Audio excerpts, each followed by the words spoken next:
तो last episode में हमने देखा था कि एलेक्स सन गॉड ट्री वाले वाटर का इस्तेमाल करके चैंप और होली बर्ड को होश में ले आया था, जिसके बाद उन दोनों ने उसे बताया था कि अपर वर्ल्ड के बचे हुए मेंबर सी किंगडम पर हमला करने के लिए आए थे, लेकिन हम उन्हें अपने पीछे कहीं और ले गए थे और हमने उनमें से एक को मार भी दिया था, पर बाकियों से लड़ते हुए हम बहुत इंजर्ड हो गए। उसी वक्त एलेक्स को पता चलता है कि यिंगी नाम के अपर वर्ल्ड के बंदे ने बूटियन पेविलियन पर अटैक कर दिया है। तो ये जानकर एलेक्स वहां चला गया था, जहां उसने देखा था कि यिंगी ने उसके साथियों को बेहोश कर दिया है, जिसके बाद एलेक्स उससे लड़ने लगा था, लेकिन एलेक्स का उससे जीतना मुश्किल था। पर तभी घोस्ट ग्रैंडपा वहां आ गए थे और उन्होंने यिंगी को मार दिया था, क्योंकि यिंगी सेलेस्टियल किंगडम से था और घोस्ट ग्रैंडपा को सेलेस्टियल किंगडम से बदला लेना था। अब आगे तो एपिसोड 107 की शुरुआत में हम एलेक्स और घोस्ट ग्रैंडपा को देखते हैं, जहां जब घोस्ट ग्रैंडपा को ये पता चलता है कि एलेक्स ने बूटियन पेविलियन को फिर से बना लिया है, तो वो उससे कहते हैं कि मैं अब आराम से यहाँ से जा सकूंगा। ये सुन के एलेक्स घोस्ट ग्रैंडपा से पूछता है कि आप कहाँ जाना चाहते हो। इस पे घोस्ट ग्रैंडपा एलेक्स को बताते हैं कि मैं मर तो पहले ही चुका था और ये मेरी बस स्पिरिट है, और आज सेलेस्टियल किंगडम के एक बंदे को मार के कहीं ना कहीं मेरा रिवेंज पूरा हो गया है, इसलिए अब मुझे मुक्ति मिल जाएगी। इस पे एलेक्स घोस्ट ग्रैंडपा को बताता है कि बूटियन पेविलियन का गॉड ट्री फिर से ठीक हो चुका है। ये सुन के घोस्ट ग्रैंडपा बहुत ही खुश हो जाते हैं और एलेक्स से कहते हैं कि ये मेरी जिंदगी की सबसे अच्छी न्यूज़ है। ये सुन के एलेक्स घोस्ट ग्रैंडपा से पूछता है कि क्या आप उनसे मिलना नहीं चाहोगे। इस पे घोस्ट ग्रैंडपा मना करते हुए बोलते हैं कि मैं नहीं चाहता कि उसकी नई जिंदगी देखकर मेरे अंदर जीने की इच्छा जगे, जो पॉसिबल नहीं है, इसलिए हमारा दूर रहना ही बेहतर है। पर मैं एक चीज चाहता हूँ, जिसपे एलेक्स कहता है कि आप मुझे उस चीज के बारे में बता सकते हैं। ये सुन के घोस्ट ग्रैंडपा एलेक्स को बताते हैं कि जब मैं यंग था तब मैं सेलेस्टियल किंगडम की एक लड़की से प्यार करता था और उसी की वजह से मुझे बूटियन हॉल से निकाल दिया गया। पर आगे चल के उस लड़की ने कुछ दुश्मनों के साथ मिलके मेरे सर में वो तलवार घुसा के मुझे मारने की कोशिश करी, पर मैंने थोड़ी हिम्मत दिखाकर उन सभी दुश्मनों को मार दिया और उस लड़की से भी सारे नाते तोड़ दिए, जिसके बाद मैं उस लड़की से आज तक नहीं मिला। लेकिन ये बात कि मुझे बूटियन हॉल से निकाल दिया गया मुझे आज भी चुभती है, इसलिए मैं चाहता हूँ कि तुम मेरे बदले बूटियन हॉल को ज्वाइन करो, क्योंकि तुम्हारे पास एक्स्ट्रा ऑर्डिनरी टैलेंट है। लेकिन एलेक्स इस पे कुछ नहीं कहता, क्योंकि वो बूटियन हॉल ज्वाइन नहीं करना चाहता था। इधर घोस्ट ग्रैंडपा भी ये बात समझ जाते हैं और एलेक्स से कहते हैं कि सच में हम दोनों अलग अलग हैं। तुमने बूटियन पेविलियन बना दिया, मेरे लिए इतना ही काफी है, पर मैं तुम्हें हेवन मेंडिंग टेक्निक देना चाहता था, लेकिन तुमने बूटियन हॉल ज्वाइन करने से मना कर दिया, इसलिए मैं वो तुम्हें नहीं दे सकता। लेकिन तुम मेरी ये स्वॉर्ड रख सकते हो, जो भले ही डैमेज है, पर मैंने इसे डिवाइन फीनिक्स की स्केल और हॉर्न से बनाया था, जिसे तुम अपनी फाइट में इस्तेमाल कर सकते हो। अब घोस्ट ग्रैंडपा एलेक्स को अलविदा करके वहाँ से चले जाते हैं, तो एलेक्स उन्हें जाता देख उनसे कहता है कि भले ही मैं आपके कहने पर बूटियन हॉल नहीं जा सकता, लेकिन मैं आपकी स्वॉर्ड से सेलेस्टियल किंगडम को तबाह कर दूंगा। उसी वक्त वहाँ एक पोर्टल ओपन होता है और वहाँ अपर वर्ल्ड का वो 6 मेंबर आ जाता है, जिसका नाम यांग था, जो डेविल सनफ्लावर गार्डन सेक्ट से था। यांग एलेक्स से कहता है कि तुम सच में अमेजिंग हो, मुझे नहीं लगता था कि कोई आम ह्यूमन मेरे साथी को इतनी बुरी तरह मार देगा, पर तुम्हारी स्ट्रैटेजी कमाल की थी। ये सुन के एलेक्स समझ जाता है कि यांग सारी फाइट छुपके देख रहा था, इसलिए वो उससे कहता है कि तुम अपने साथियों को मरता देख भी उन्हें बचाने नहीं आए। इस पे यांग कहता है कि मैं पहले आने को तो आ जाता, लेकिन मेरे आते ही वो घोस्ट ग्रैंडपा मुझे मार देता, इसलिए मैं बस सही समय का इंतजार कर रहा था। ये सुन के एलेक्स यांग से कहता है कि तुम 7 लोग यहाँ आए थे, लेकिन अब सिर्फ 2 रह गए हो, तो क्या तुम्हें चिंता नहीं होती। जिस पे यांग कहता है कि जिंदा रहना बस किस्मत वालों के नसीब में होता है, और आज मैं तुम्हें मार के लोअर वर्ल्ड में कब्जा करके फिर से अपनी किस्मत लिखूंगा।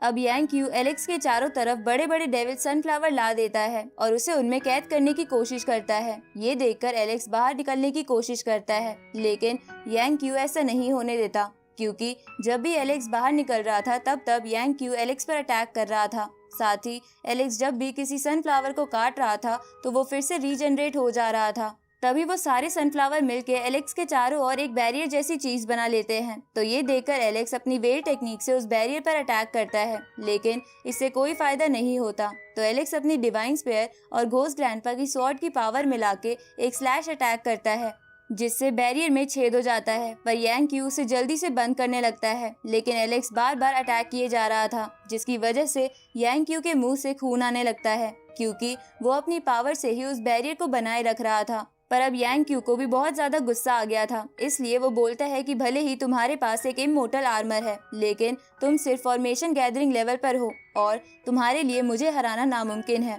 अब ये बोल के यांग क्यू वो होल बंद कर देता है और उस बैरियर के अंदर एक टोर्नाडो बना देता है जो एलेक्स को अंदर खींच रहा था, जिसकी वजह से एलेक्स की बॉडी पर कट भी लग जाता है। तो ये देखकर एलेक्स यांग क्यू को हराने के लिए एक निर्वाणा पिल ले लेता है, जिसकी वजह से उसके अंदर से बहुत एनर्जी निकलने लगती है, जिसे देखकर यांग क्यू शॉक हो जाता है और उसे वो बात याद आने लगती है जब लास्ट अपर वर्ल्ड के मेंबर यानी इमोर्टल टेम्पल के मेंबर ने उससे कहा था कि जिस एलेक्स को तुम कमजोर समझ रहे हो सकता है वो बहुत ताकतवर हो, क्योंकि उसने हमारे 3 साथियों को मार दिया है। इस पे यांग क्यू ने उससे कहा था कि अगर बाकी मेंबर्स भी एलेक्स को नहीं मार पाए तो मैं उसे मार दूंगा। तो इमोर्टल टेम्पल वाले मेंबर ने उससे बोला था कि तुम सब एक एक करके जा रहे हो, यही तुम्हारी सबसे बड़ी गलती है। पर यांग क्यू ने उस वक्त उसकी बात नहीं मानी थी।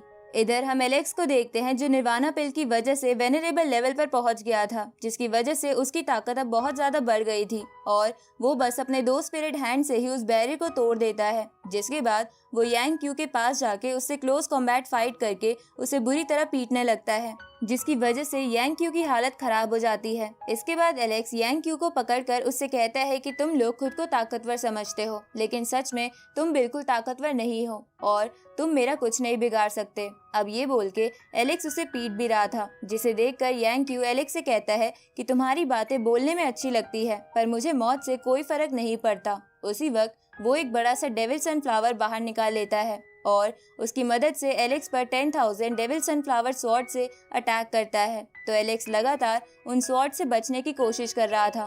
तभी यांग क्यू अपना सनफ्लावर वापस रख लेता है, क्योंकि एलेक्स उस पर अटैक कर रहा था। तो ये देखकर एलेक्स समझ जाता है कि जो सनफ्लावर यांग क्यू के हाथ में है वो एक तरीके से यांग क्यू का हार्ट है। इसलिए एलेक्स यांग क्यू की तरफ एक बहुत बड़ा स्लैश अटैक करता है, जिसे रोकते रोकते यांग क्यू बहुत इंजर्ड हो जाता है और एलेक्स से कहता है कि तुम्हें पता है कि डिवाइन फ्लेम लेवल पर पहुंचने के बाद ताकत बहुत बढ़ जाती है, इसलिए भले ही तुम वेनेरेबल लेवल पर पहुंच गए हो पर तुम मुझे नहीं मार पाओगे। उसी वक्त यांग क्यू वहाँ एक बड़ा सा डेविल सनफ्लावर बना लेता है, जिसे देखकर एलेक्स उसे कहता है कि भले ही तुम्हारे पास डिवाइन फायर है पर तुम ऐसी हालत में कोई खास टेक्निक इस्तेमाल नहीं कर सकते। ये सुन के यांग क्यू कहता है कि ये बात मुझे पता है, इसलिए आज हम दोनों मरेंगे। अब यांग क्यू अपने डेविल सनफ्लावर से आसपास की चीजें पिघलाने लगता है, जिसका लावा वहाँ बेहोश पड़े एलेक्स के बूटियन पेविलियन के साथियों के पास जा रहा था। तो एलेक्स ये देखकर जल्दी से रीइंकार्नेशन टेक्निक का इस्तेमाल करके यांग क्यू की एज बढ़ा देता है, जिसके बाद वो यांग क्यू पर अपनी डिवाइन स्पेयर से अटैक करता है, जिसे देखकर यांग क्यू कहता है कि मैं तुम्हें मारने के लिए कुछ भी करने को तैयार हूँ। ये सुन के एलेक्स समझ जाता है कि यांग क्यू खुद को एक्सप्लोड करने वाला है। तो ये देखकर एलेक्स जल्दी से पीछे हो जाता है और अपनी बीस्ट टेक्निक से यांग क्यू के एक्सप्लोजन के इम्पैक्ट को रोकने की कोशिश करता है, लेकिन वो इसमें कामयाब नहीं हो पाता और उस एक्सप्लोजन के इनिशियल इम्पैक्ट से एलेक्स की सुप्रीम बोन डैमेज हो जाती है। उसी वक्त एलेक्स अपने बूटियन पेविलियन के साथियों के पास जाके उनके चारों ओर एक शील्ड बना देता है, क्योंकि यांग क्यू का मेन एक्सप्लोजन का इम्पैक्ट अभी हुआ नहीं था। उसी वक्त यांग क्यू एलेक्स का नाम चिल्लाते हुए खुद को एक्सप्लोड कर लेता है, पर एलेक्स शील्ड की वजह से बच जाता है, लेकिन इनिशियल इम्पैक्ट की वजह से वो बहुत ज्यादा इंजर्ड हो गया था।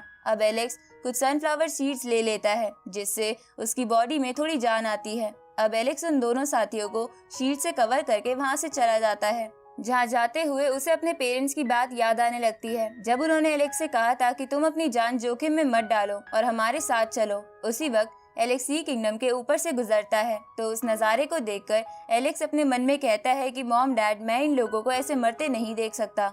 आगे एलेक्स स्टोन विलेज पहुंच जाता है, जहां एलेक्स का बर्ड फ्रेंड उससे कहता है कि 2 दिन पहले तुम्हारे पेरेंट्स तुम्हारे बारे में पूछने आए थे, इसलिए तुम्हें उनकी चिंता करने की जरूरत नहीं है। तभी वहां अंकल शेन आ जाते हैं, तो एलेक्स उन्हें कहता है कि मैं अपर वर्ल्ड के लास्ट मेंबर को भी मारने वाला हूँ, जिस पे अंकल शेन एलेक्स से बोलते हैं कि तुम्हें संभल कर रहना होगा, तुम भी वैसे ही बहुत ज्यादा रिस्क ले चुके हो। उसी वक्त एलेक्स को सुप्रीम बोन में दर्द होता है, पर एलेक्स बाकी सबसे कहता है कि मुझे कुछ भी नहीं हुआ है। इसके बाद एलेक्स जेसिका को अपने ब्रॉन्ज बॉक्स से बाहर निकालता है, तो जेसिका एलेक्स से कहती है कि तुम फिर इंजर्ड हो गए हो, पर एलेक्स जेसिका से बोलता है कि तुम्हें मेरे बारे में चिंता करने की जरूरत नहीं है, तुम बस यहाँ रहकर स्टोन विलेज की रक्षा करो। तो जेसिका इसके लिए मान जाती है। तभी एलेक्स जेसिका को टेलीपैथी के थ्रू कहता है कि इस आखिरी फाइट को जीतने के बाद चैंप और होली बर्ड के अलावा कोई भी ज्यादा ताकतवर बंदा लोअर वर्ल्ड में नहीं रह जाएगा, जिसकी वजह से यहाँ खतरा भी कम होगा, इसलिए मैं उसके बाद तुम्हें आजाद कर दूंगा।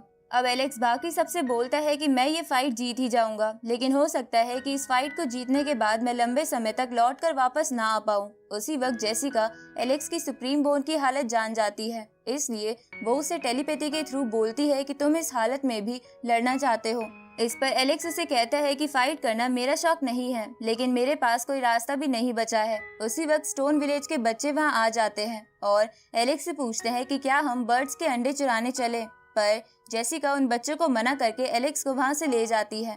आगे रॉय और जेसिका मिलकर गॉड ल्यू के स्टोन विलेज में छोड़े हुए ट्रेजर्स की मदद से एलेक्स की सुप्रीम बोन को हील करते हैं, लेकिन वो इंजरी पूरी तरह हील नहीं हो पाती। तो जेसिका बाकी बचे हुए ट्रेजर्स की मदद से यांग गॉड क्रिस्टल बनाती है, जो कि एक मर्डर वेपन की तरह काम आ सकते थे। इसके बाद जेसिका एलेक्स को वो क्रिस्टल देते हुए कहती है कि ये क्रिस्टल जरूरी वक्त पर तुम्हारे काम आएंगे। तो ये सुनकर एलेक्स कहता है कि अब तो मैं जरूर ये बैटल जीत जाऊंगा।